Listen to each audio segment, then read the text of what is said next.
Hey everyone, welcome back to our tech tutorial channel. Today, we're diving into a quick and easy guide on how to turn on the touchscreen for your HP laptop, specifically models from 2025. If you've got a new HP device and the touch feature isn't working, don't worry, it's often just a simple settings tweak. This is perfect for beginners who want to get up and running fast. Let's jump right in. First things first, make sure your HP laptop is turned on and you're logged into Windows. Most 2025 HP models come with touchscreen capabilities, but they might be disabled by default or due to a driver issue. Start by pressing the Windows key plus I on your keyboard to open the Settings app. It's that gear icon that pops up, super straightforward. Once you're in Settings, click on Bluetooth and Devices or simply Devices, depending on your Windows version. Look for any options related to touchscreens or pens. If you see a toggle for Touch or Pen in Windows Ink, make sure it's turned on.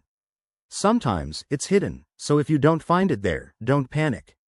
Right-click the Start button and select Device Manager from the menu.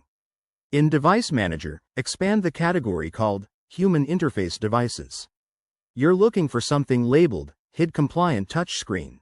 If it's there but grayed out or has a downward arrow, right-click it and choose Enable. This should activate your touchscreen instantly. If it's not listed, you might need to update your drivers. Head to the HP website, search for your model, and download the latest touchscreen drivers. After enabling it, go ahead and restart your laptop to ensure the changes take effect. Once it's back up, test the touchscreen by swiping or tapping on the display. It should respond smoothly now. And there you have it.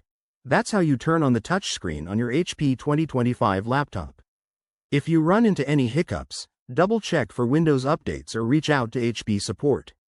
Thanks for watching, and if this helped, give us a thumbs up and subscribe for more tech tips.